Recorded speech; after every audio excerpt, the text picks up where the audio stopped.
கள்ளக்குறிச்சி, சேலம், விழுப்புரம், புதுச்சேரி உள்ளிட்ட மருத்துவமனைகளில் 91 பேர் சிகிச்சைக்காக அனுமதிக்கப்பட்டிருக்கிறார்கள். கள்ளக்குறிச்சி விஷசாராய சம்பவத்தில் உயிரிழந்தவர்கள் எண்ணிக்கை 36ஆக உயர்ந்திருக்கும் நிலையில் இன்னும் பலர் 90க்கும் மேற்பட்டவர்கள் 91 பேர் மருத்துவமனையில் அனுமதிக்கப்பட்டு அவர்களுக்கு தீவிர சிகிச்சை அளிக்கப்பட்டு வருகிறது. ஒரே மருத்துவமனை இல்லாமல் கள்ளக்குறிச்சி அரசு மருத்துவமனையில் 23 பேரும், சேலத்தில் இருக்கக்கூடிய மருத்துவமனையில் 9 பேரும், புதுச்சேரி ஜிப்மர் மருத்துவமனையில் 3 பேரும், விழுப்புரத்தில் ஒருவரும் உயிரிழந்திருக்கிறார்கள். கள்ளக்குறிச்சி, சேலம், விழுப்புரம், புதுச்சேரி உள்ளிட்ட மருத்துவமனைகளில் 91 பேர் சிகிச்சைக்காக அனுமதிக்கப்பட்டு அவர்களுக்கு தீவிர சிகிச்சை அளிக்கப்பட்டு வருகிறது. விஷசாராயம் குடித்து உயிரிழந்தவர்கள் இதுவரை 25 உடல்கள் உடற்கூறு ஆய்வு செய்யப்பட்டு அவருடைய குடும்பத்தாரிடம் உடல் ஒப்படைக்கப்பட்டிருக்கிறது. மொத்தமாக 36 பேர் தற்போது வரையில் உயிரிழந்திருக்கிறார்கள். 91 பேர் மருத்துவமனையில் அனுமதிக்கப்பட்டு அவர்களுக்கு சிகிச்சை அளிக்கப்பட்டு வருகிறது. கள்ளக்குறிச்சி அரசு மருத்துவமனை மட்டுமல்லாமல் சேலம், விழுப்புரம், புதுச்சேரி உள்ளிட்ட மருத்துவமனைகளில் 91 பேர் அனுமதிக்கப்பட்டு அவர்களுக்கு அங்கு தீவிர சிகிச்சை அளிக்கப்பட்டு வருகிறது. உயிரிழப்பு காலை 32 பேர் வரை உயிரிழந்தார்கள். தற்போது 36 பேர் உயிரிழந்திருக்கிறார்கள். இப்படியாக உயிரிழப்பு என்பது அதிகரித்து கொண்டே போவது மிகப்பெரிய அதிர்ச்சி ஏற்படுத்தியிருக்கிறது. சம்பவத்தில் நேரில் சென்று பார்வையிட்ட மக்கள் நல்வாழ்வுத்துறை அமைச்சர் மா சுப்பிரமணியன் உள்ளிட்ட பல்வேறு அதிகாரிகள் நேரில் சென்று பார்வையிட்டு உரிய சிகிச்சை அளிக்க அதற்கான ஏற்பாடுகள் செய்ய உத்தரவிட்டிருக்கிறார்கள்.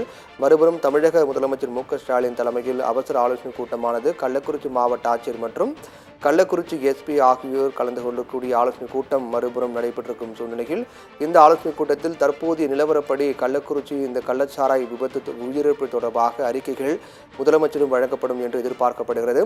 ஏற்கனவே இந்த சம்பவத்தை அடுத்து கள்ளக்குறிச்சி மாவட்ட ஆட்சியர் சரவண்குமார் இடமாற்றம் செய்யப்பட்டார். அதேபோன்று கள்ளக்குறிச்சி எஸ்பியும் தற்காலிக பணியிடை நீக்கம் செய்யப்பட்டிருக்கிறார்.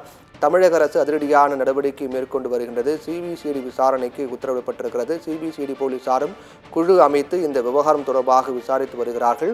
இப்படி நடவடிக்கை மிக தீவிரமாக நடைபெற்றாலும் கூட மறுபுறம் உயிரிழப்பு மற்றும் சிகிச்சை பெறும் எண்ணிக்கை உயர்ந்து கொண்டே போகின்றது. தற்போது வரையில் 91 பேர் சிகிச்சை பெற்று வருகிறார்கள்.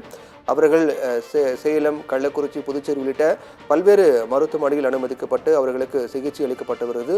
உயிரிழந்தவர்களில் கள்ளக்குறிச்சியில் 23 பேரும், சேலத்தில் 9 பேரும், புதுச்சேரியில் 3 பேரும் என விழுப்புரத்தில் ஒருவரும் என மொத்தமாக 36 பேர் தற்போது வரையில் உயிரிழந்திருக்கிறார்கள். மற்றவர்களுக்கு சிகிச்சை அளிக்கக்கூடிய பணி மிக தீவிரமாக நடைபெற்று வருகிறது.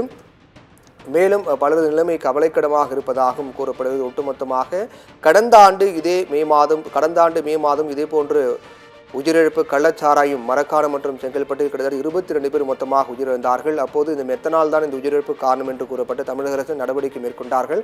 ஆனால் மீண்டும் தற்போது இந்த கள்ளச்சாராய உயிரிழப்பு ஏற்பட்டது என்பது மிகப்பெரிய ஒரு அதிர்ச்சியாக பார்க்கப்படுகிறது. தமிழக அரசுக்கு எதிராக பல்வேறு தலைவர்கள் கண்டனங்களை முன்வைத்து வருகிறார்கள்.